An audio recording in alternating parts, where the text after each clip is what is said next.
Welcome everyone from Vara and Lynn, and welcome to everyone here as well.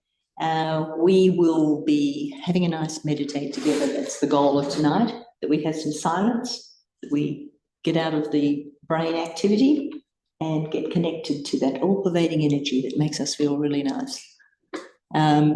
We've got a continuation of a video we've been listening to, which is a public program that Shri Mataji, the founder of Sahaja Yoga, gave quite a few years ago. Is it 1982, I think? But it's quite a lot of information in there. Often we just play excerpts because, we can only listen to a little bit at a time. But we've been listening to the whole thing, which is really interesting for a change. And tonight I think we're going to be listening to a section where Shri Mataji is talking a bit about having an open mind. Yeah. What does that mean, Vara? I think you were going to elaborate on that for us before. Do you have an open mind, Lynn? Sorry? Do you have an open mind, do you think? I would like to think I do. It's interesting, you ask anyone in the world. Everyone thinks they do. Everyone thinks they're open mind. So one of the things I heard actually from a person when I was living in Denmark. So his definition of open mind is, so I was saying something, well, he moved from a different country to Denmark and he said, these people here don't know anything or something like that. I said, man, have an open mind, man. He got offended. Oh. So I have an open mind. It's like, how come? Because, I grew up in a family where we ate rice and vegetables. When I came here, I started eating chicken. So his definition of open mind was quite quite low in my standards, but quite high in his standards anyway. And then I think the kind of open mind Shri Mataji would refer is a bit like the Black Swan event. Have you heard of that? That's funny you should say that, because I didn't realise until you mentioned that, that there were not black swans everywhere. They're only in Australia. I mean, they may have been exported by now, but I didn't realise it was. When I grew up in India or even when I was in Europe, swan, white swan, the loved and the beloved and the swan, and all these sort of allegories and analogies and so on. So when someone like that comes to Australia and sees a black swan, their whole sort of, what is this? And there are two categories of people, right? One would say, that's just a white swan which has been colored or diseased. So you'll have that kind of people. That's because they don't have that acceptance of surprise. And some people get very curious. Or this just changed my whole mind worldview of swans that I have grown up with. But then I'm curious. I want to know how that has happened. So I think Sahaja Yoga is a bit like that. In the sense that, so when people wanted to meditate, especially in the Eastern philosophy, they would go to the jungles and give up everyone and put orange clothes. Try to cut run away from off. The family, cut yourself from the system, and then go and meditate. So I remember in the like when we do the meditation sessions, someone was so adamant that it cannot be this easy. Referring to the self-realization process we'll go through. I said, no, it's, there is your spirit and there is all-pervading spirit. And because of Shri Mataji's method, because of Shri Mataji's method, our spirit gets connected to the all-pervading spirit. And because this person was learned, he was learned in Sanskrit and all that. So now it's not possible. I said, how would you know, man, if you don't try? And then he did, and he accepted. So I think the reason why we're talking about that is when Shri Mataji is explaining a lot of things, they are really different to what, for example, I grew up in India. So I was born in the Hindu tradition, faith, culture, what you call it. So where we don't really have Jesus Christ in it. Yeah. But there is a lot of indications about the qualities of him. But only when Shri Mataji explained it, you're like, it's the same thing, I didn't realize. But if you don't have that slight open mind, then you basically lose out, I feel. And that whole thing that, we're all connected and all the different religions are just other sides of the same thing. And that it's not actually religion, it's your life and it's the next stage of your life. But also interesting was we had somebody come along who came just for his son to learn to get self-realization and to learn to meditate, because he was going to go back to his jungle mountaintop area because he'd already been a year trying to get self-realization and he was nearly there. He was going to have it soon. And I guess it's a bit of ego as well in that, no, I'm going to go back and I'm definitely going to get it now because I've done so much work and I just know that little bit extra I have to do and I'm going to get it. And because we were showing that you can easily just do it, he couldn't. He said, well, it'll be good for my son because he's not going to go to the mountains, but I can do it. All right. Do it. And he was going to go back. So I'd be really interested to know how he is now, still walking around in circles in the cave. Wow, this is a true story, is it? It's a true story. It is a true story. Without going too much into it, but I think it's one of those things where I used to run a startup, a little company. Mm-hmm. So people used to ask, and I stopped it, closed it. No, sorry, I closed it, and people used to start, must have been very hard to start a new company. I said, no, starting was easy because you're all revved up and excited. Closing was hard because the next $1 million deal is tomorrow. Oh, yeah. So it's like that, I think. People, once they get into something. Because you have a habit of getting a lottery ticket. Yeah, it's actually interesting. So open mind, the mind should also be open for failing in something and trying something new kind of thing. You see what I mean? Like, so if you just stuck to whatever you chose first, then you might be just digging a big hole. You can't do a pivot. Yeah, interesting. So should we start? Yeah, let's listen to the video and then we'll. So I might want to explain. So we'll watch a video and then we'll, for the ones who haven't come before. So the video is basically building up to explaining what it is all about. So in the previous 2 or 3 sessions, Shri Mataji is explaining the subtle system and what it has. It's not too important to know all the details, but in very short terms, what it means is, what it is that that's our subtle system. And in that there is the motherly energy called Kundalini at the base of the spine. And you have 7 energy centers. And you have 3 energy channels, the center, left, and the right. The left is about your past and right is about your future. Center is about your present. So with the process that Lynn will walk us through, we learn if we have the pure desire, the Kundalini will raise from the bottom in the sacrum bone to the top. And when it reaches the top, you might have an interesting experience. And let's call it interesting for now. And then ask them how they feel later. Yeah. All right. Something peaceful you should feel. It's quite, you don't have to get into that whole vision of what our subtle system is, but it's basically the history of humanity in us. Yeah. It's our whole evolution from being animals. It's a continuum, let's say. Continuum, yes, continuum. It's the evolutionary process in picture form. In picture form, yeah. So you'll not be seeing all those when you close your eyes. No. So let me just share the video, which always helps. And I'll go over here and the magic of this mouse will start it. Now the people who have no idea as to what should happen, they think we have to go through this suffering. There is no need to go through the suffering at all. When Christ has gone for you, finished. There is no need for you to go through any suffering anymore. Just you have to awaken Christ. Just count your blessings one by one. It's a very cheerful thing. It's not such a serious stuff, you see.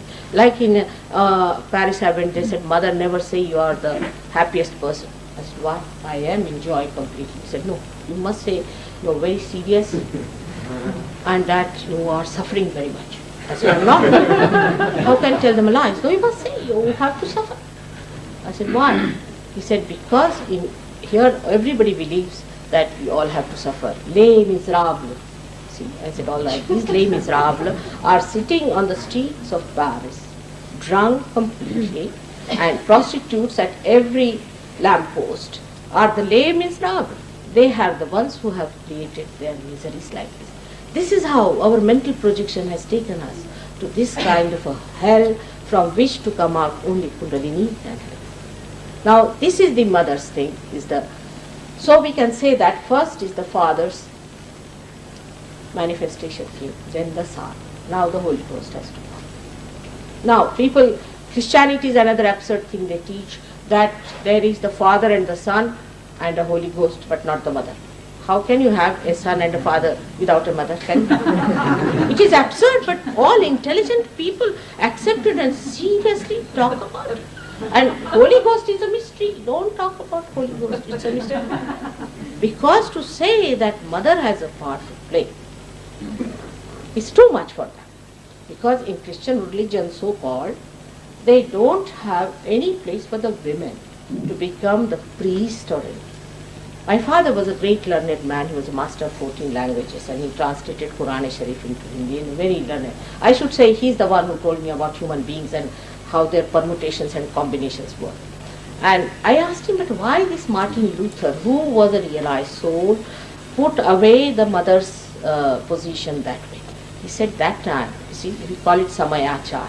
According to the timing, the Muslims were very powerful. And he said that if he talks of the mother, he'll be hit hard. So he took a course where he said she's the one who is there, who gave the birth to the child and all that. But he wouldn't call her as a primordial thing or a primordial power. But the truth has to show itself. So in recent times we have seen how the women have become very conscious of themselves. Of course, they are absolutely misled. Absolutely misled. Because they think if they become like men, then they solve the problem. It's not true. It's a pendulum. You see, you move like a woman to a man, man to a woman. It's a pendulous movement. What you have to do is to rise in a spiral way. Otherwise, evolution is not there. Evolution is the spiral movement. It's not shown here how the Kundalini moves, but maybe later on I may be able to tell you in details how the movement of the Kundalini takes place and how the spiral movement of the consciousness has taken place so far. In the same way, the spiral movement has to take place, that in your evolutionary process you must come above the man and the woman part. So this is completely misled business that will dominate the men. And when I say this, many ladies left, you see, the hall. They were very angry with me that I was saying so. But it's a fact. And a woman is the mother.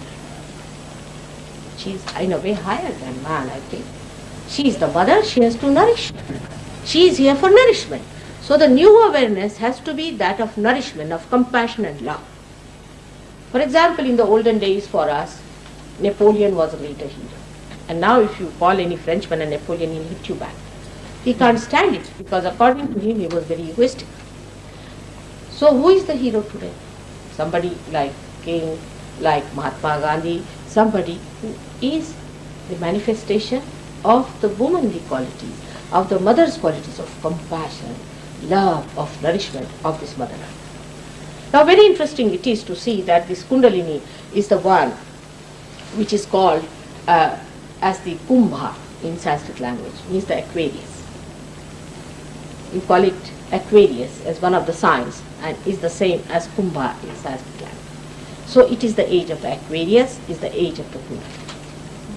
Secondly is the age of the Kundalini which will nourish, which is the mother, which will rise, will give you the completeness of it and which will connect you with your spirit, which ultimately gives you the enlightenment by which you become collectively conscious. You become, again I say it's not just telling stories, you just become. Today we had a lady, I came a little earlier, she came to see and apologize that mother, I went to this Muktanand and I got very badly hurt and I have a terrible pain and I have to get up every moment and I hope you won't. I said, all right, you come up, I'm cured. She came up, she's better now, but only thing, her kundalini rose and she felt the cool breeze coming out of her head and she felt the cool breeze coming out of her hands. Now what is this cool breeze that is coming out of your hand? For the first time, you feel the subtle all-pervading power about which everyone has talked. Ruha, as they call it. They call it as the Brahma Tattva. They call it by various names, is the all-pervading power of God's love. So we come back to the origin, that first the God Almighty, the Father, and Mother is His power. And He is the spectator and she is the player. That's how it works. And the Son is created to lead the people through this problem of ego and superego, because it is so much tight that someone of a very great nature had to take the resurrection as a drama. Now Christ actually is described in Indian scriptures, but Christians won't go beyond Bible. They cannot. It is so bound. They will not go beyond Bible. To see, to them Bible is the last and the first and everything. It's surprising. In everything they cross limits, but in understanding, you must go to other scriptures. That's why I really respect and appreciate Jung, because he went out of the way to find out about everything with a very open scientific mind. Now, in the Indian scripture, in the Devi Mahatmya, where they have described the goddess, they have very clearly described Christ, absolutely all his life, but he is called as Mahavishnu. Vishnu is the deity at this point which is responsible for our evolution. But he is a Mahavishnu form. And his description, if you read to the last bit of it, is so great. And is the incarnation of the same innocence born on this earth. It's so clearly described. Why do we have an egg for Easter? Egg represents a human being who has not got realization as yet. Because egg has to become the bird. And in Sanskrit language, a realized soul is called as Dvijaha, born again, twice born. But in America, I came in 1973. Of course, I was a big failure because they told me, Mother, without money, nobody is going to listen to you. You must charge some money. They cannot understand anything that can be had by without money. I said, but how much are you going to pay? It's invaluable. You cannot pay for this realization. It is your right to have this, and you will have it. And how can I take money for it? So I was a big failure, but many people came here. But out of that came out a cult called Twice Born. And one of them walked up to me with a Bible in her hand to hit me in one of the programs. And everybody got upset, but I was just laughing, and we have a big film about it. Because I said, look at this one, the twice born walking with a Bible just to hit me. Use Bible to hit, I mean, I've never heard that. I had heard that people used to walk with a Bible and a gun in another hand. But the Bible to be used as a gun was the first time I saw such a fantastic thing. So it can happen. You see, the people get so much possessed by the ideas and by the conditioning that they can go to any limit of accepting something as truthful without finding out what did I achieve out of it, or what did my forefather achieve out of it. Why not the Christians or Jews or anyone find out what did they achieve? Now they will say it is postponed for say 10,000 years. Why?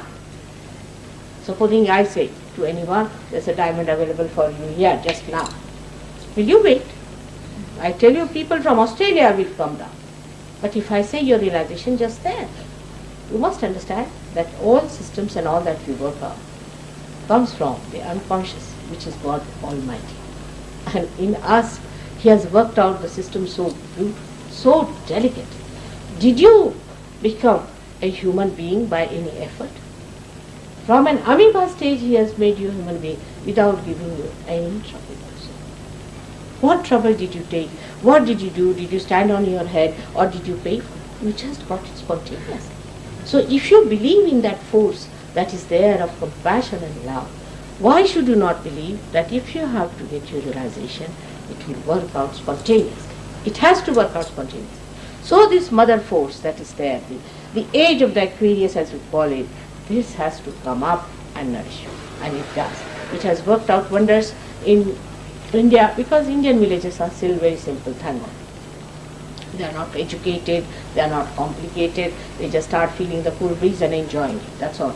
They give up all habits, they give up all wrong ideas, they are all customs of caste and all those things they give up, and they become extremely joyous. But that's not the end of it. When you get your realization, your material problems are solved, surprisingly. Even material problems are solved, but to that extent that you do not become Mr. Ford to have a headache, but you become a person who is satisfied, and you get a balanced amount of comfort and a balanced amount of living. Actually, you'll be surprised that comforting is also a myth. Because, see, look at me. For me, I don't know what is comfort is. I don't understand that why should people worry so much about comfort. If you make me sleep on the street, I'll sleep like a log of wood. If you make me sleep in a palace, I'll be there. After all, you don't carry anything with you at all. I mean, nothing sticks to you, does it?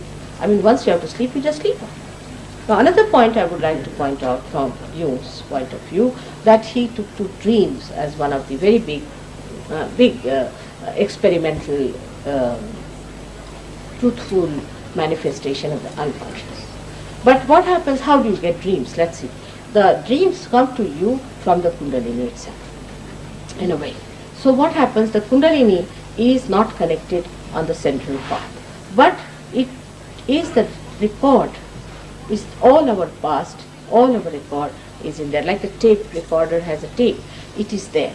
And what happens that when you go very deep into Sushupti, is the stage they call it, very deep into you, then the symbolism comes through that down below and passes through the blue line into your brain.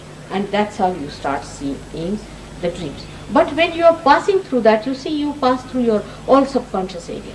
So the dreams get distorted, they get a funny symbolism. Sometimes you don't understand what's happening. It becomes a sort of a mixed up expression, and on that to depend may not be so much good. Instead of that, we must get the reality. The reality is that you become collectively conscious and you develop this vibratory awareness by which you can feel the all-pervading power.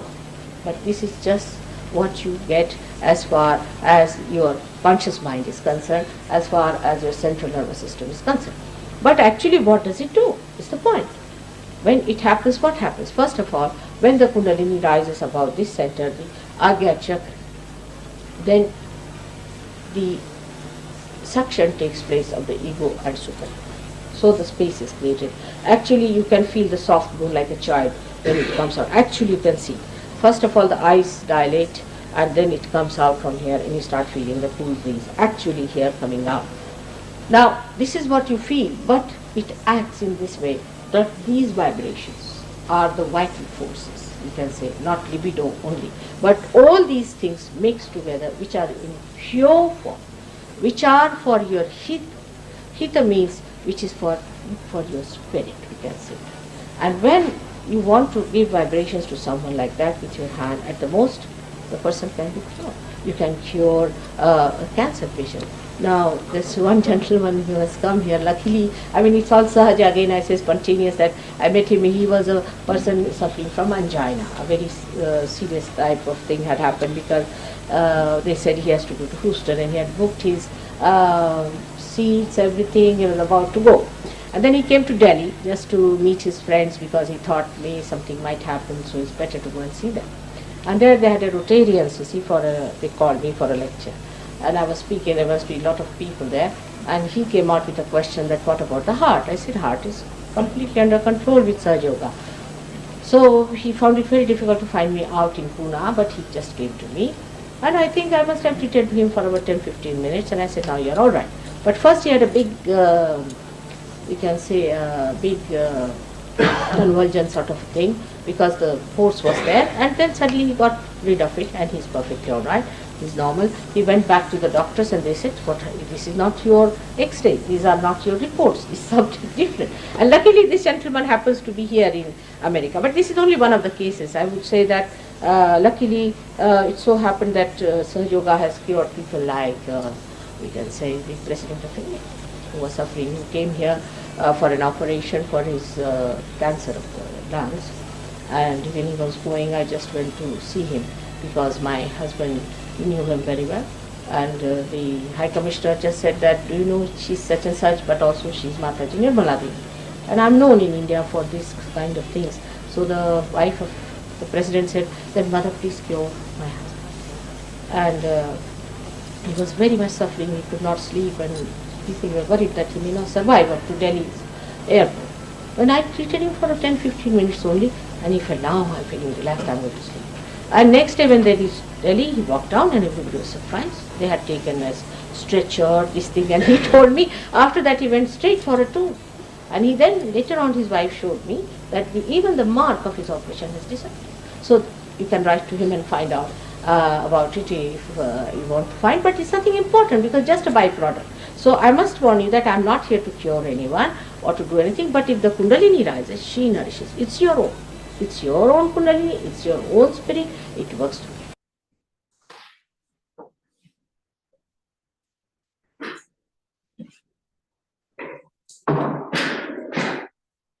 So that's the thing, that's a kind of a byproduct that you get cured of things, but just it's not the main thing, in that if there is some imbalance, whereas you've gone too much to the right or the left side, which you'll hear about later, and you bring yourself back into balance by regularly meditating, then these sicknesses and illnesses go away, because I guess the root cause is the imbalance in your subtle system.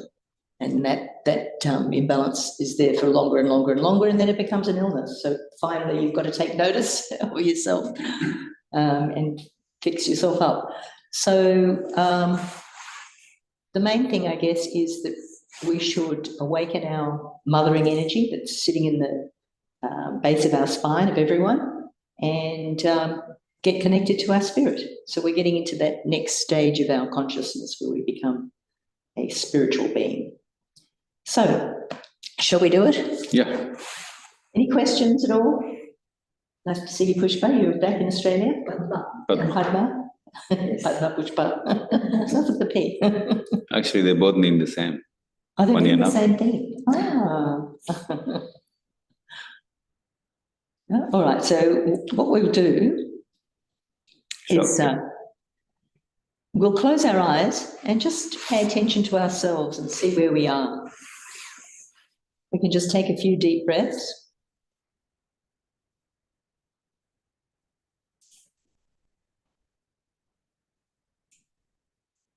And we'll ask ourselves a few fundamental questions, and then we'll answer those questions. And in our total freedom, we'll ask for that connection to the all-pervading energy and to our spirit. But just make a note of how you're feeling, even on your hands, how your hands are feeling. So that was another thing that Shri Mataji mentioned, that you become collectively conscious. And the first stage of that is that you become aware of yourself. So all those different stages of our evolution is culminated in energy centers or chakras. And you can see where you are in your own evolution as a spiritual person. So let's go to our heart, where our spirit resides. So we'll take our right hand and we'll take it onto our heart. So the right hand goes onto the left side of our heart.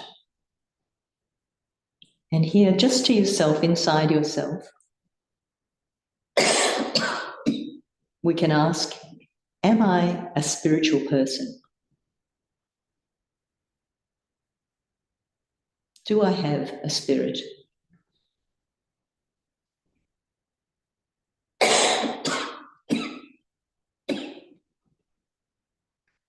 And we go down to just the hip area, which is adjacent to where our Kundalini is coiled up in that very special place called a sacrum bone. And we're going to just talk to our mothering energy, who's just waiting for us to ask this question. Mother Kundalini, please awaken my pure desire to be the spirit.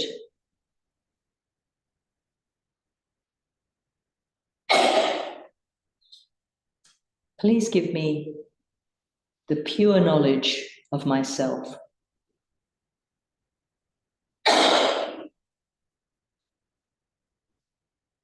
We can come back up to the heart. And let's confirm, Mother Kundalini, I am the pure spirit.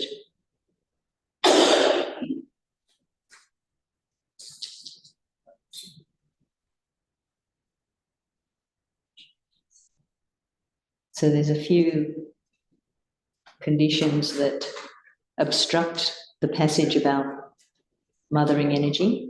One is that we feel guilty, and it's a bit of a human habit.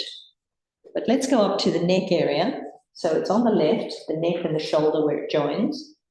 We can turn our head a little bit to the right so you can easily grab that section. Give it a bit of a massage. And here we simply need to say, to clear out the guilt by saying, I'm not guilty. Mother Kundalini, I'm not guilty. So that's our mothering energy, the Kundalini we're speaking. Mother Kundalini, I'm not guilty.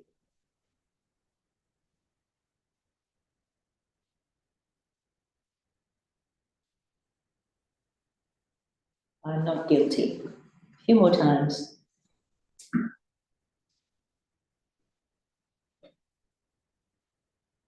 What you'll feel on your hands is the pointer finger on the left side. You'll feel that tingling if you're feeling guilty. So anytime you feel that, just grab this area and say, I'm not guilty. And the other condition we have to overcome is forgiving. We have to forgive anyone who's done anything to us. We have to forgive ourselves. So let's go up to our forehead, just dropping our head in the palm of our hand. And here's also the place where Jesus Christ resides. And his message of his life was forgiveness. And that's how we can pass through this brain, by forgiving everyone. So let's just say that. Mother Kundalini, I forgive everyone. No need to think of anyone in particular. But of course, we can forgive ourselves. So very importantly, Mother Kundalini, I forgive myself.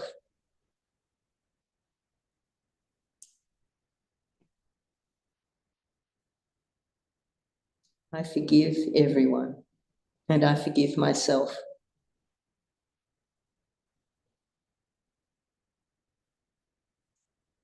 Now we can come up to the top energy center, which has 1,000 powers. So we're pressing the center of our palm into the center of the top of our head. So it's that soft spot. When we were a baby, it was soft. It'll get soft again as you continue to meditate each day. So we're pressing down and just rotating the scalp in a clockwise direction if you were looking down on the top of your head. So going clockwise, left, front, right, back. And here we're going to ask from our heart, Mother Kundalini, please give me my connection to the spiritual energy all around. Please take me into the next stage of my evolution. Please give me my self-realization.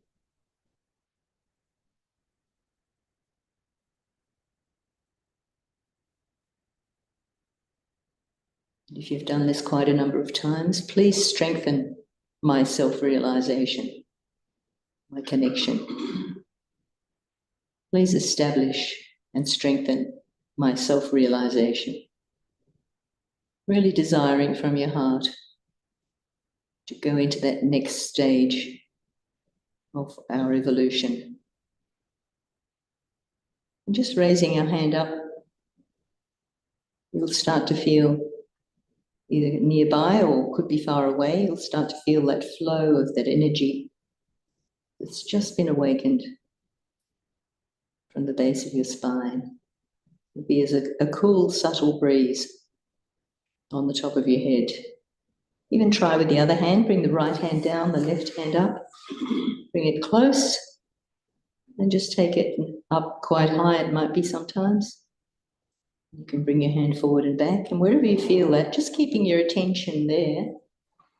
Bring the two hands open on your lap. Just relax and feel that space above your head.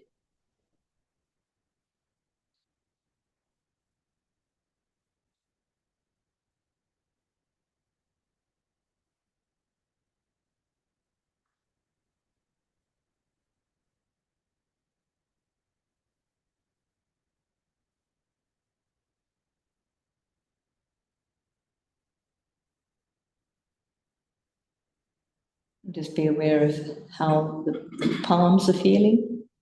Your open palms might also be feeling nice and cool. Might be feeling some heat as that energy clears out all of your energy centers.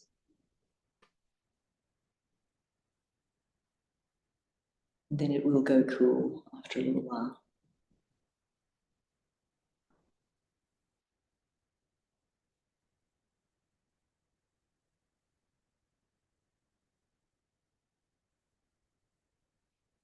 So don't worry if any thoughts come. You can just take your hand up, touch it on the top of your head, raise it up again. Try to feel that flow, feeling the space above your head, then bring the hands back down on your lap. And just enjoy that space.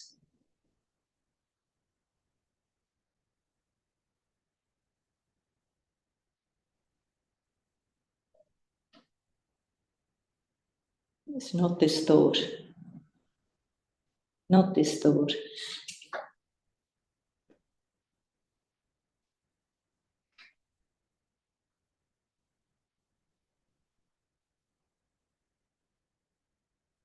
If you're feeling any pressure on your forehead, you can put your right hand on the forehead again, just bending it down. I forgive. I forgive.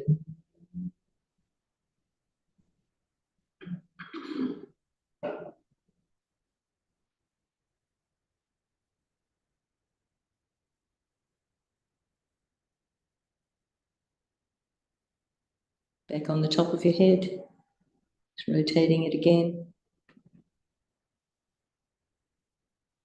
Bringing the hand up. Just feel that cool breeze flowing. Then bring the hand down.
And just slowly open your eyes.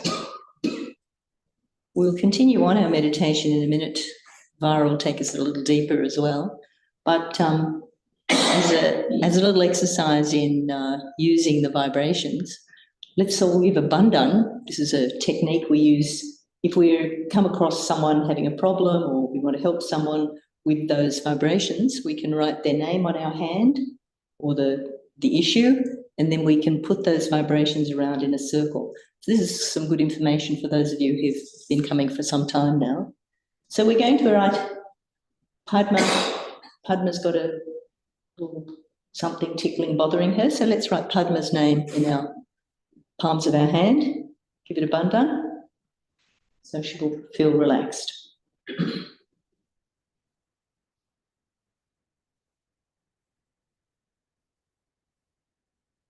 So when Shri Mataji was talking about working on someone who had their heart condition, after 10, 15 minutes, they were okay.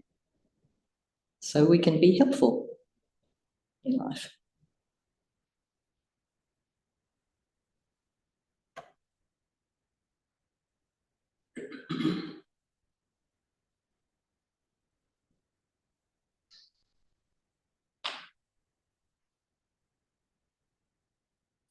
It was cool.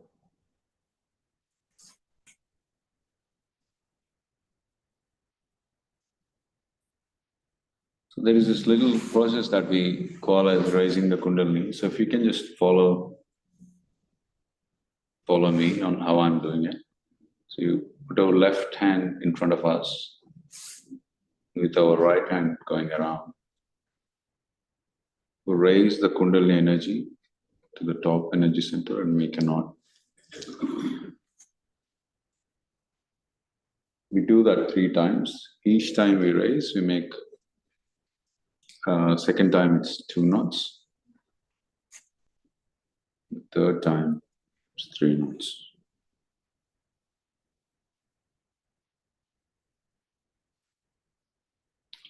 And then is another kind of bandhan. So we take a protection around us using the vibratory awareness that we just received in our hands. We do like that. A horseshoe. We do 7 others.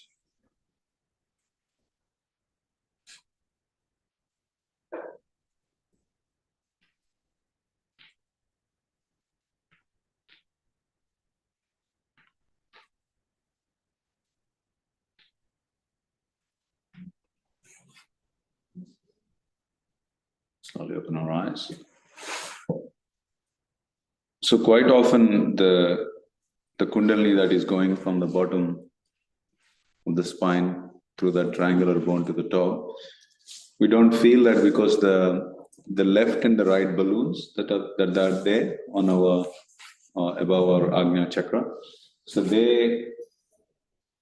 when they are in their full form, as in when we are fully affected by ego or fully affected by the conditionings that we have. Conditionings as in, all the isms, the racism and the negativism that we have, we are bad and so this actually, I could probably say super, the blue balloon tells you that you're very bad. Yeah. And the yellow balloon says you're extremely good. So between these two, they swell up and they block the passage of the Kundalini to the top of the head.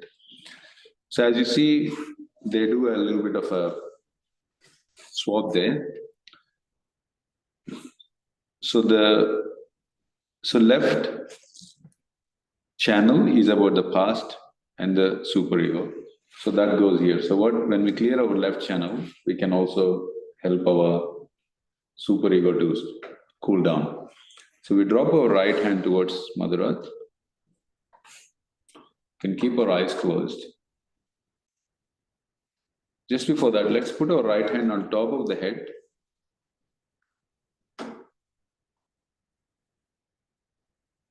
You might feel the pulsation of the Kundalini or not, but just observe.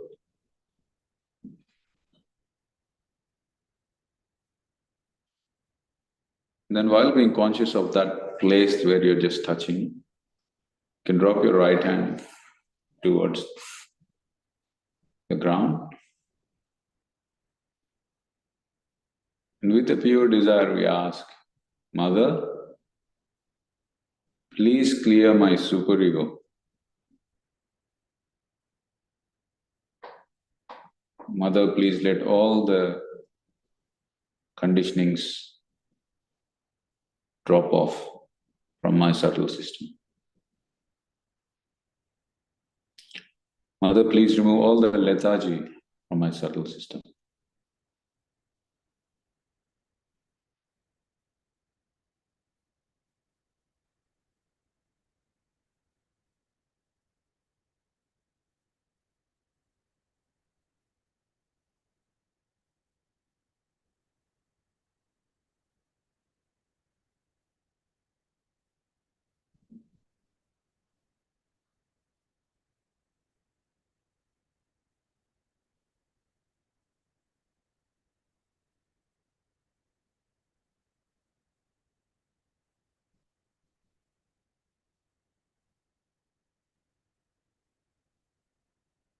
Mother, please remove all the problems in my left channel.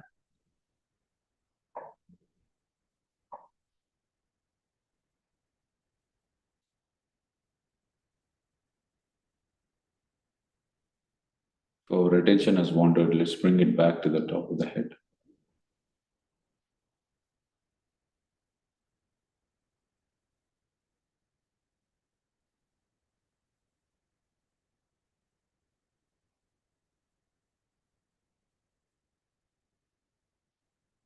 Mother, please let my pure desire of uniting with the all-pervading energy around me to be fully awakened.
For a few seconds, let's observe our left palm.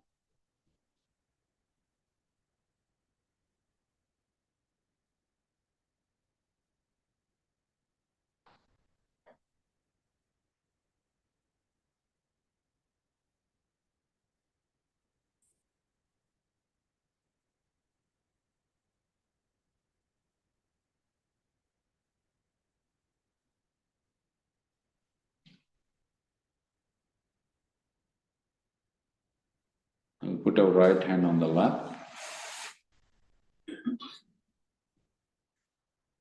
Attention on top of the head. And we raise our left hand.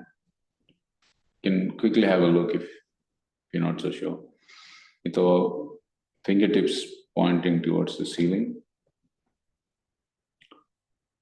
Close our eyes back and we say, Mother, please clear me of all the problems on my right channel.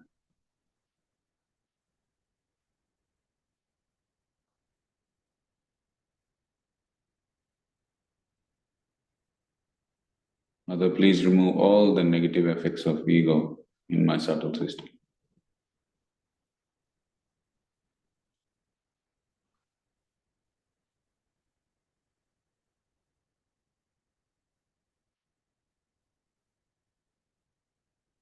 Mother, please let me not engage with the future.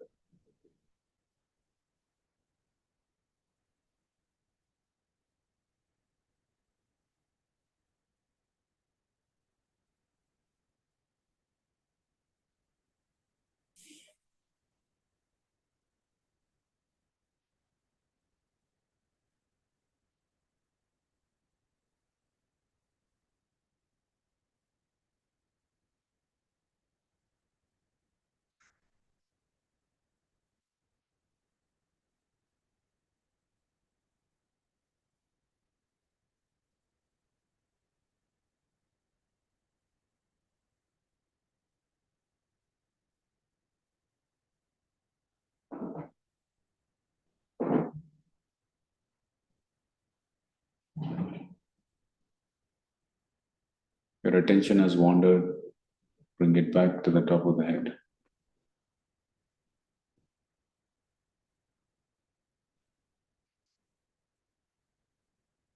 For a few seconds, observe how you're feeling on your right palm.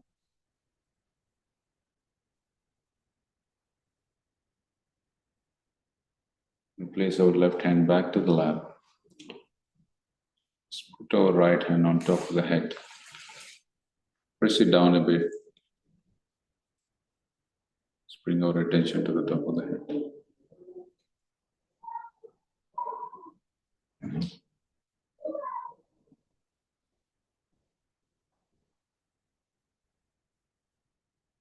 And back on the lap. So this process would have subsided our ego and superego, clearing the path of the Kundalini to reach the top energy center. So now let's just stay in meditation while I put a bit of music is played.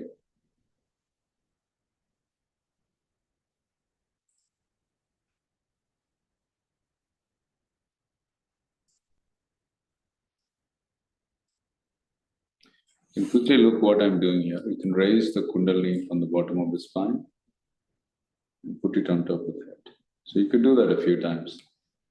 So whenever you realize that you got distracted by your own mind, you can do this to bring yourself back to the top of the head.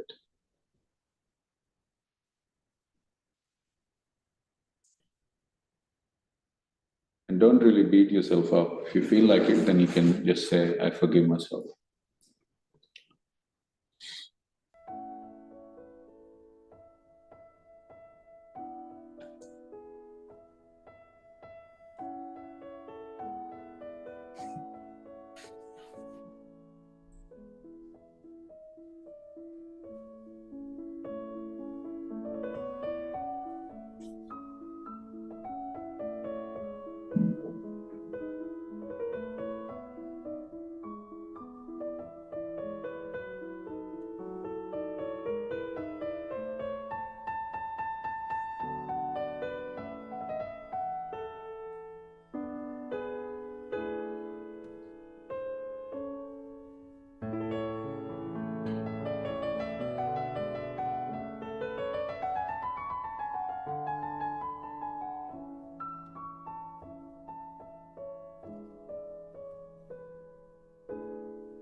We can finish up the meditation by following the same process of raising Kundalini and taking Bandhan.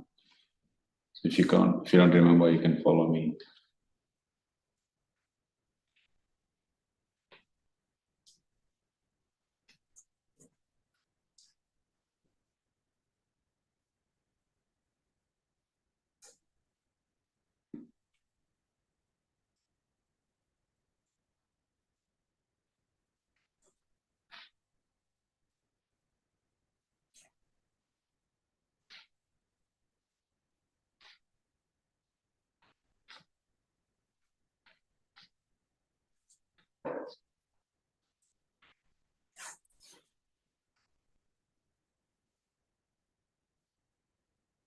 It's a nice meditation with you all. Nice. If anyone has any questions at all. Are you feeling, Padma? You better? Yeah, your coughing has stopped. Jiga, Nicole? Did you, when you put your hands like that out, did you feel a cool sensation? Yeah. Was it cooler than before you started? Yeah. So that's it. So how would you describe how you felt if you had to put in words your experience? How would you describe your experience? It was nice to think about nothing. That's a good way to put it. Don't have anything to think about or any duty, any good or bad thoughts. Would it be okay to describe that as a thoughtless state? For a few? I tried to, let's say. Wasn't there, but yeah. So what happens is when you meditate regularly, so that Kundalini, the coil there, is like a lot of strands. The more strands that come up, that space for having no thoughts starts to expand. So then you're sitting in meditation, and that's when you lose track of time. You'll be sitting there 15, 20 minutes and it goes like that. Yeah. It doesn't happen to me every day, but it happens often enough that I come back to it.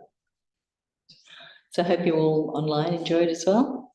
And feel free to ask any questions by whatever means you wish. And otherwise, we'll let you all go and see you next week. Next week. No questions there? Good night, all. Leave you with a bit more music. And when you stop the music, we'll just stop it. We're not going to say bye-bye, right? Yeah. Okay. Somebody has a question. Or someone has a question, sorry. Right. Oh, nice. What's the question? You got your chat? Many times it happens that we are unable to focus. Let me know what needs to be done. Good question. Many times they're unable to Unable you want to to stop the focus. music? I will stop the music. Stop the distraction. Unable to focus, so I'll stop the music. Unable to focus, so yeah. Unable to focus, what do we do? I mean, personally for me, when you're meditating and then the thoughts just keep coming, the harder I try, the harder it becomes. So we have to Do some sort of reset. we start to open our eyes. I feel opening my eyes and saying that it's not me who's doing it. And sort of remembering that it's the Mother Kundalini who does it. That seems to sort of do a reset. Anyone else got a suggestion for when you're unable to focus? So I guess it's Not able to focus. not able to focus.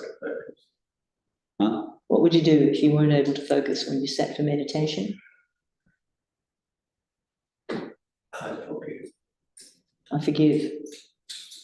Forgive the thoughts. Forgive the unfocus. Beware of where your attention is, that's really important. It's either in the past or the future, I think. It's only two places. Yeah. Be aware that, oh, my mind's chomping away there about something. I forgive. Take it to here. Like it's a movement of pushing it out of this. Not pushing it, but letting your attention go gently up there, not forcing. It's like being aware that I am thinking of what happened yesterday or what I'm going to do today or tomorrow. Yeah, or you're feeling the pressure of what you've got to do. Where you are, yeah, that's really important. Hope that helps. Yep. Any more? How was that, Shamita? Oh. No, that's the only question. Okay. Hopefully that was helpful for you. And I think that's a good solution if one's unable to focus. All the time it happens. Be aware of what's going on there. Yeah.